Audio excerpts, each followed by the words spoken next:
Welcome to Spencer Hospital Health Talk. I'm Rebecca, and today we are joined by dietitian Darlene DeWitt. And Darlene, welcome. Thank you. It's so nice to have you here with us. Yeah, this should be fun. It should be. We get to talk about the thing you love talking about all day, every day. Right. Healthy eating habits. Good. And you're an expert on it. So we are in good hands today. Now, as we get started, Darlene, tell us a little bit about your background and what led you to becoming a dietitian here at Spencer Hospital. And I want you to include your time in the military as well. Okay. Okay, go ahead. Yeah, I mean, when I started my education, that even just that first nutrition class was very interesting to me. And then I kind of did a little segue and was in the Army Reserves, and I'm a trained Army cook.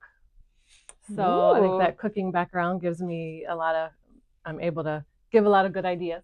Yep. And then I got my undergrad in exercise science.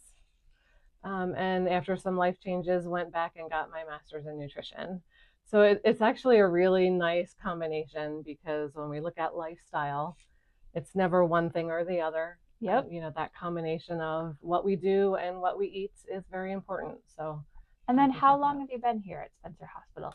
2019 I got here. So. A few years. Yeah. And then while you're here at the hospital, what patients do you work with? Who do you spend most of your time talking to and helping guide and give tips and advice? I mean, a large component of my patients are diabetic education, but I see individuals for what we call medical nutrition therapy. And so that can be anything from a GI issue to weight loss. And then I also consult for Aben Cancer Center. And so I do see patients that are getting treatment through Aben. Because when it comes to our health, food just plays such an important role. It does. Oh, I love that. Okay, so that kind of leads me into my next question. Why is healthy eating so important? Not just for physical health, but for energy, mood, and overall well-being. You've probably heard that saying, you are what you eat. Yes, I have, but it's never made any sense to me. And I really do believe it a little bit more. Yeah. I mean, every food that we eat has different vitamins and minerals, antioxidants, fiber, protein, right? We use all of those things. And it would take up that whole backdrop to actually draw out the process of metabolism for you. But all of those vitamins and minerals are involved in everything our body does, in breathing, in breaking down our foods, in our heart function, our blood. It goes everywhere. So it does truly make up our body and what we are. So if we feed our body those whole foods, fruits and vegetables that have such a high content of those vitamins and minerals, our body runs better, it works better, our brain thinks better, we're clearer. All of those systems work at their optimum. Okay, you make it sound very important to eat properly. I don't want to feel like a French fry for sure. Right. I want to feel like a crisp apple. There you go. I like that. I love it. Okay, now when people hear healthy diet, that can mean a lot of different things. So how do you truly define healthy diet and a balanced way of eating? Yep. And that balance is a very good word, because there's not one food, right? There's not, oh, you have to eat blueberries, right? We have lots of different foods that we can eat. I really do like our newest method of nutrition education, which we call My Plate. Tell us more about that.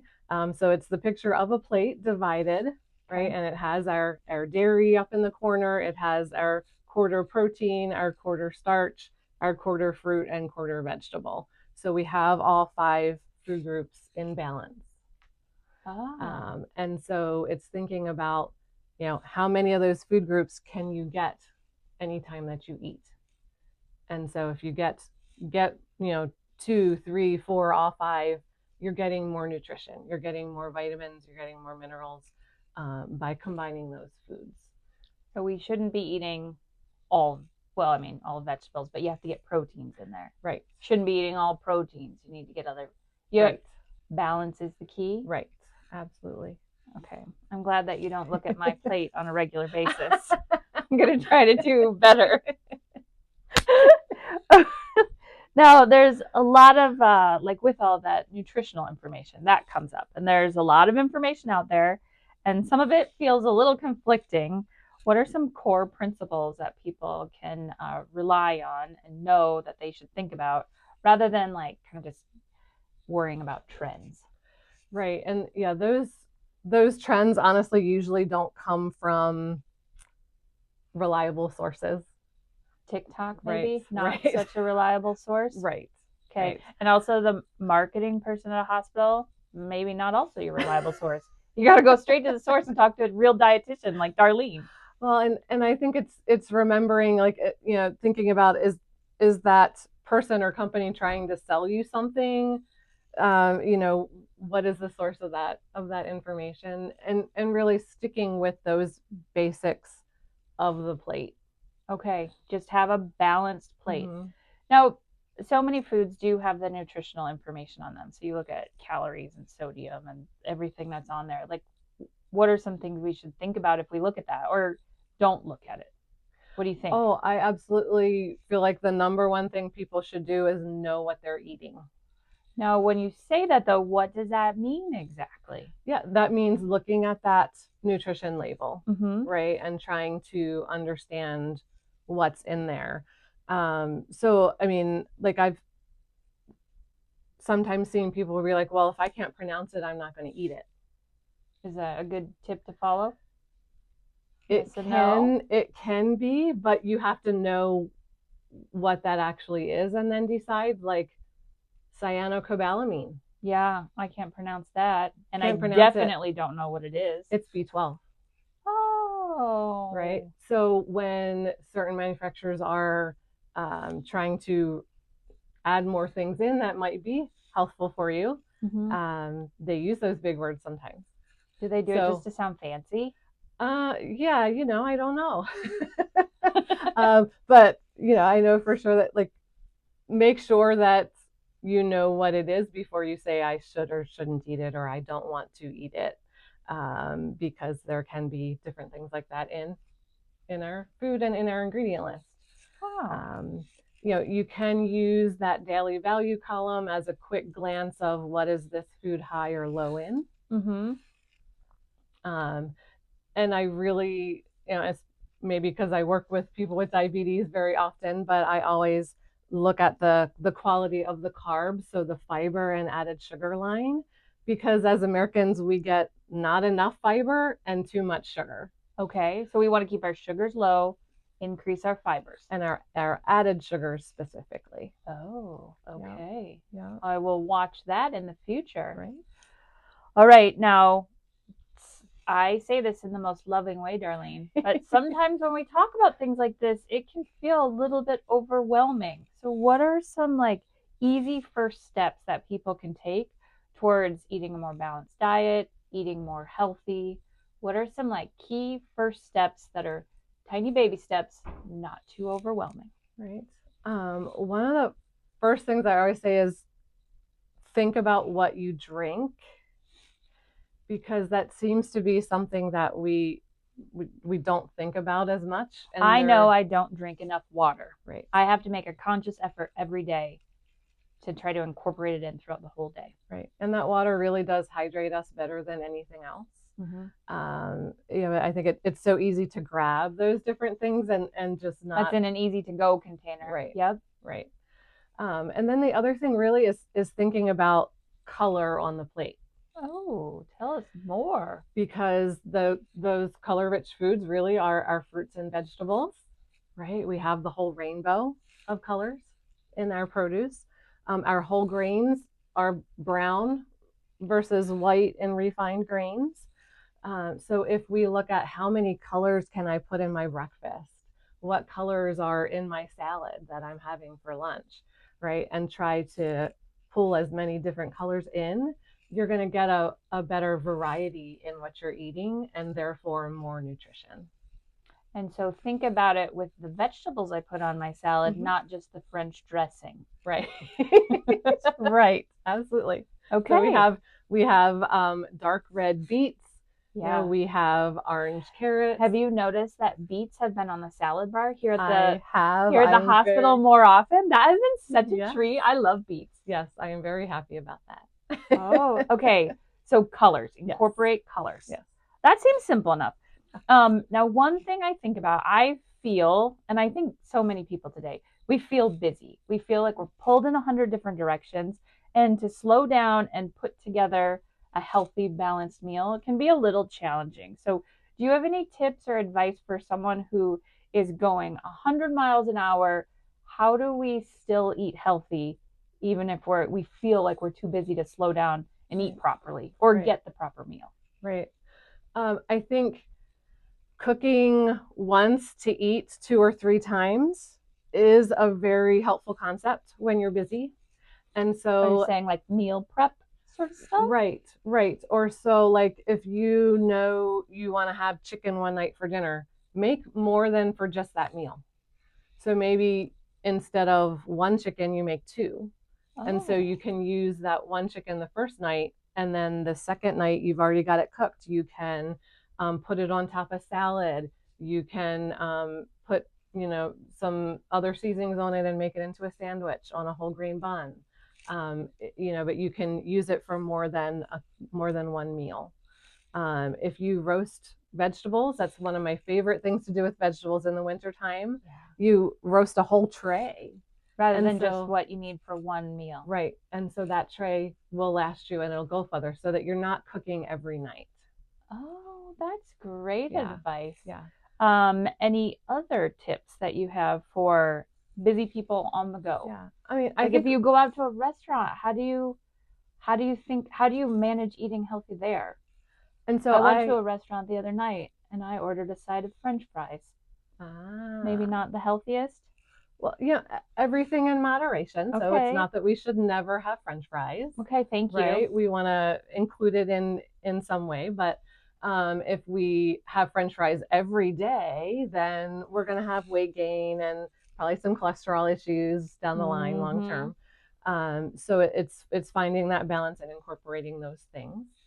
But I always have that visual of the plate in my head. I look at the sides when I look at a restaurant menu because I'm looking for, do they have a side salad or a vegetable soup or some steamed veggies? We do have lots of great restaurants in town and they do offer some of those options. So that's true. We just have to expand beyond what we might normally go to in a restaurant. So even when we go out for dinner, keep that plate in our mind. Absolutely. Okay, I think I can handle that. Yeah. Okay, but then this also leads a little bit into when I think about eating healthy, and not just me, everybody, does that mean I have to give up foods that I love? How can I eat well without feeling like I'm missing out on those things that I'm like, oh, French fries? Well, I tell my patients this often. I'm a dietitian and I'm also a chocoholic. I love my chocolate. Yeah, that's like a very well-known fact about you. I feel like we need to get a big button that you wear that says, I am a chocoholic. I acknowledge it and I'm okay with it. I acknowledge it and I'm okay with that. We have to have a good relationship with food and not feel guilty about what we're eating. I think it's reimagining what moderation looks like. Food is so available to us that it's like, oh, well, I can eat anytime I want, any amount I want. I can get whatever I want at my fingertips.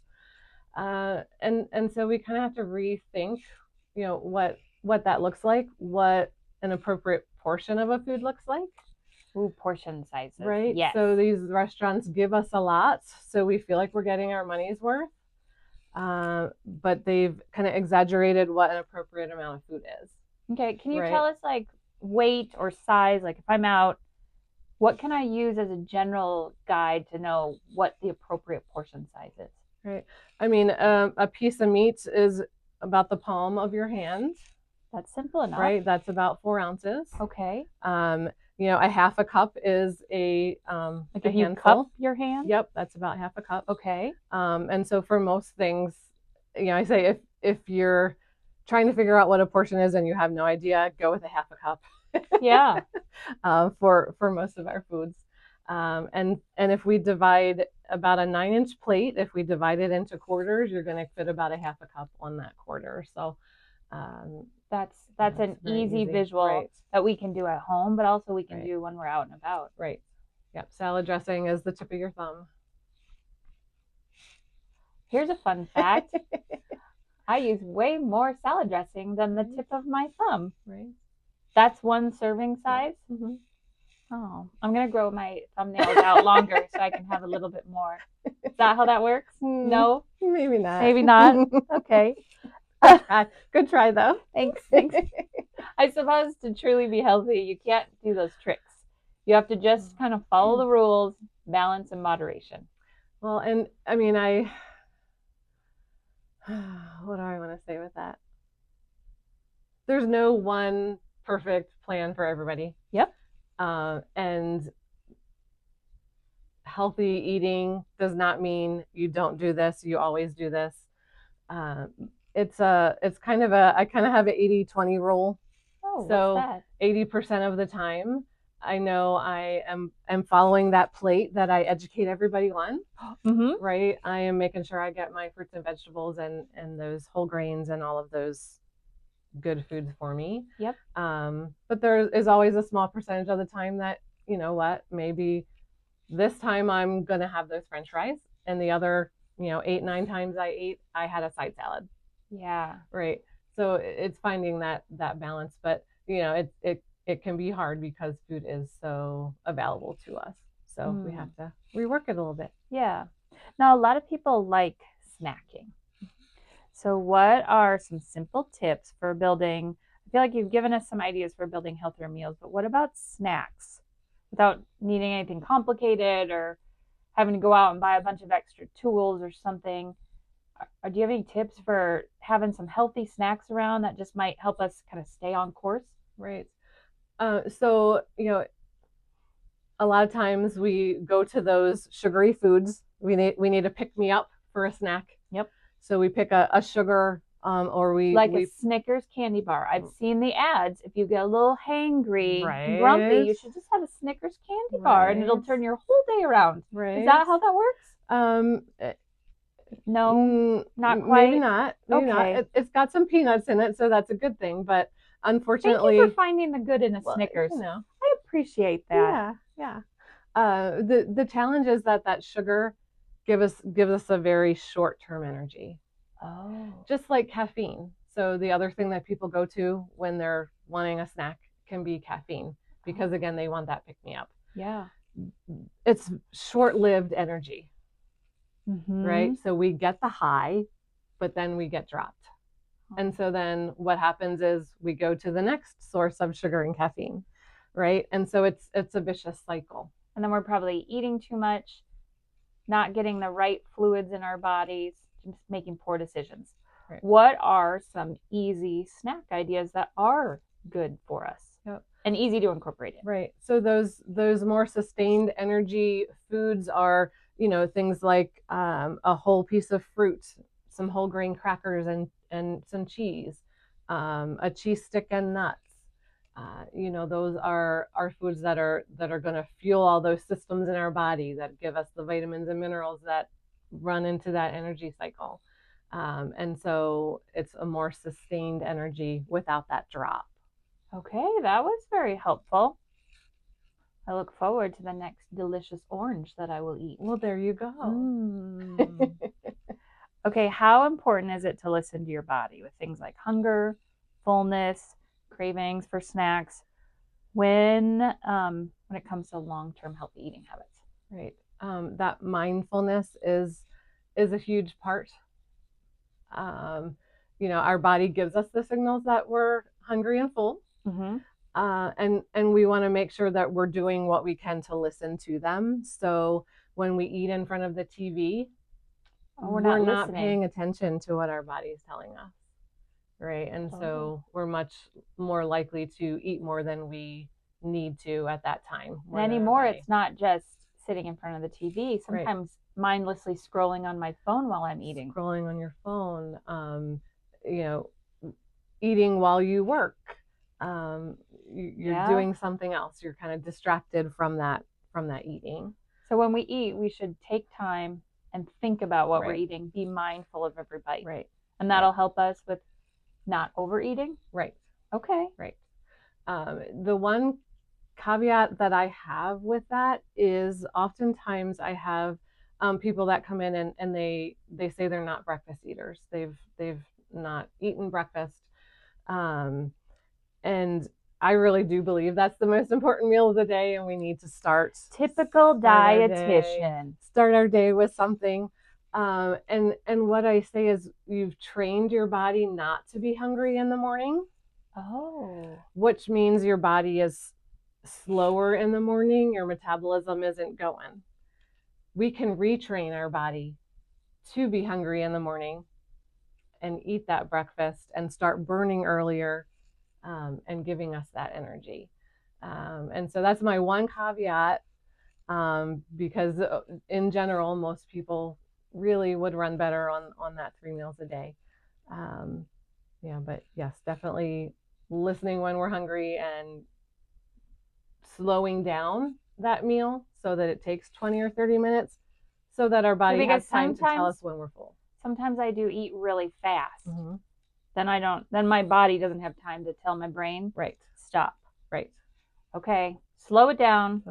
Focus on the meal. Yes. Enjoy every bite. It's food. It's good. Yes. Enjoy it. And even if you're choosing to have a piece of cheesecake for dessert, enjoy it. Don't feel guilty. Yeah. Because that guilt creates this whole other thing that we need another half hour to talk about. Oh. Right. We'll bring you back later for that one. We don't need the guilt though. Right. So if you're going to choose to eat something, enjoy it. Right. Okay, I can do that. Now, as we're rolling into the new year, people set goals for themselves. What encouragement would you give someone who wants to improve their eating habits, but maybe has a little bit of fear of failing or getting off track? Right. Like, how can you encourage them to keep going? So I think part of that is wrapped up in a diet mentality.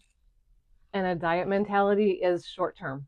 And it's restrictive usually too. Yeah. So I'm going to do this thing so that I can lose weight for these couple months. And then it kind of goes out the window. Oh, because you give up on it. Right. Because healthful eating is about balance. It's not all one thing. It's not here or, this or nothing. Mm-hmm. It's not a failure. Right.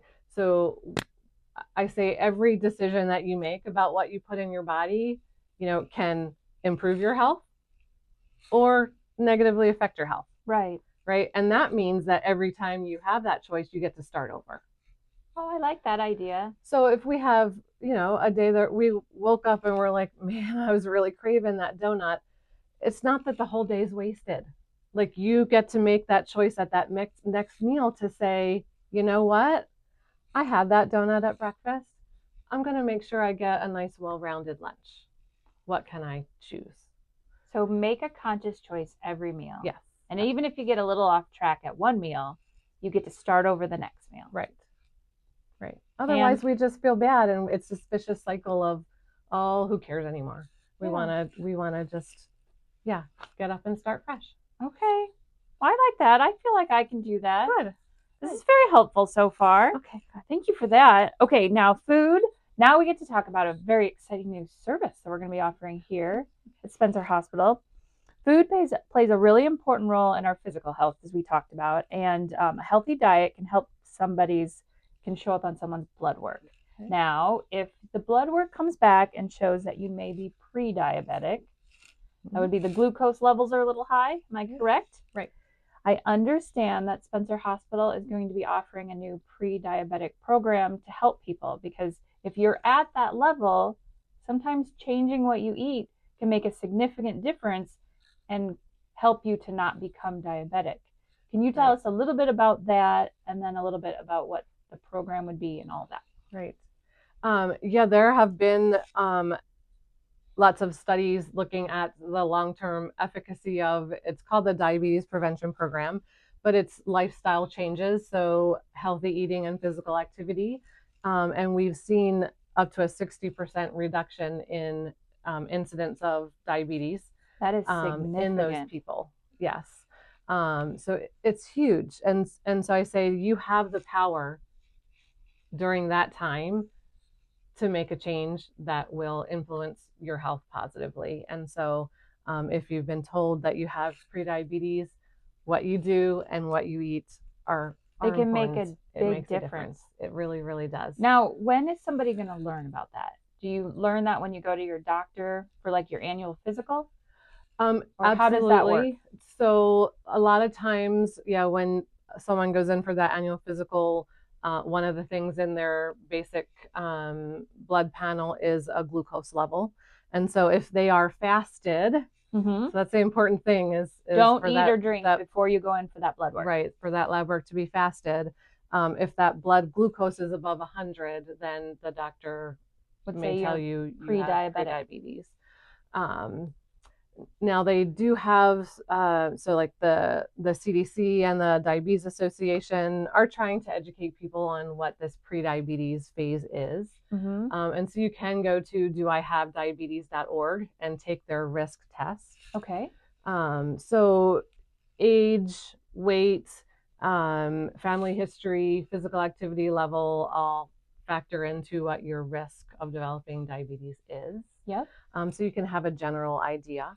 But we are right here in a medical facility where we have lots of excellent providers that can do that lab work for you to see where you are. And patients can come into our lab and have like a wellness blood work drawn, correct? I believe. Yes. The answer is yes, Darlene. Okay. It is. Okay. So but really you should just incorporate that in your regular physical. Right. Yeah. I mean, that's important for overall health. It is. So talk to your provider, see where you're at. Right. Now, what happens if you come back and you're pre-diabetic? What should you do? Yeah. I mean, some insurances will cover for you to see me in that instance. We are still in the planning, and then you can work with people to do like a personalized plan. Right. Yep. Right. Okay. Absolutely. We are in the very early planning stages of offering Medicare diabetes prevention program in our area. That would be amazing. This is initially just for our Medicare patients. Okay. But it is a year-long program focused on lifestyle changes, healthy eating. Because this stuff doesn't happen overnight. It doesn't. And I say we want to make those purposeful changes that you can keep going with. So sometimes people, they'll be like, okay, well, I'll cut that out for now. But if you love that food, it's going to come back. Right. We want to learn how to eat it in a healthier way. Yeah. Or they'll start exercising until things get to a certain point and then, okay, I'm done. So we want to find those things that you can do long term to create a healthier lifestyle that you can continue. Well, this sounds like it's going to be a great program, and I can't wait to learn more about it. Yeah, information will be coming. I love that. I just love that. Darlene, do you have anything else to add at this point? I feel like we've covered a lot. We have covered a lot, hopefully in enough detail to. But I also know that there's so much in your brain. Did I not ask you about something that you really want everyone to know about? I feel like I must have asked really good questions. We got it covered. I think you did. Okay. Now I can't let you go without asking you to share one healthy living tip with us. And I realize that basically everything you've already told us is a healthy living tip. But just do like one small nugget, one thing that you feel really passionate about that everybody should try to incorporate in their life to have a healthier day and future. I mean, I really think that visual of my plate is something I carry with me, that I educate on every day. And if you just think about that helps you come up with all those other things that you need to do. So It really is a great, great visual. I should have brought one with me. Oh, that's okay. Remind us again. Tell us again. What is the visual of the plate? And you want to use half cup, so it's about the palm of your hand. Protein should be about the size of your palm. How do you divide up the plate? And how do you So it's a plate in quarters. Yep. So a quarter protein, a quarter grain, a quarter fruit, a quarter vegetable, and then it has a dairy on the end there. So you have all 5 of your food groups. All right, and then before I let you go, another thing, I didn't give you this in advance. What's your favorite fruit? My favorite fruit? Mm-hmm. Blueberries. Really? And Yep. what's your favorite vegetable? Brussels sprouts. Is it really roasted Brussels sprouts? Yes. Oh. When we were kids, we used to fight over them, and my mom would have to divide them out and count them out. Otherwise, we'd all be mad. Oh my gosh, your mom must have been much better at preparing Brussels sprouts than my mom was. My mom was a great cook, and I think that's how I got started. So yeah. Oh, I love that. Well, thank you so much for taking some time today to share with all of us about eating healthy, having a balanced diet, eating in moderation, and some of the really great tips that you offered so that it doesn't feel so overwhelming. We really appreciate you sharing your knowledge with us. And if anyone has more questions, of course, you can go to spencerhospital.org. We've got more information there. And Darlene has written some incredible blogs on our website, including one that it was about a year ago. We did a thinning down Thanksgiving, and you took all of the traditional meals for Thanksgiving and you kind of just adjusted those menu items so that they were a little bit more healthy. And my family made all of them for Thanksgiving that year. Yeah, that's fun. So thank you for the tips and advice that you offer us and the care that you give our patients. It's really just amazing. So thank you. I love my job. Yeah. Oh, yay. I love hearing that. All right. With that, we're going to let you go. Thank you so much for joining us again for Spencer Hospital Health Talk. And I hope that you will join us again for our next one. Thanks.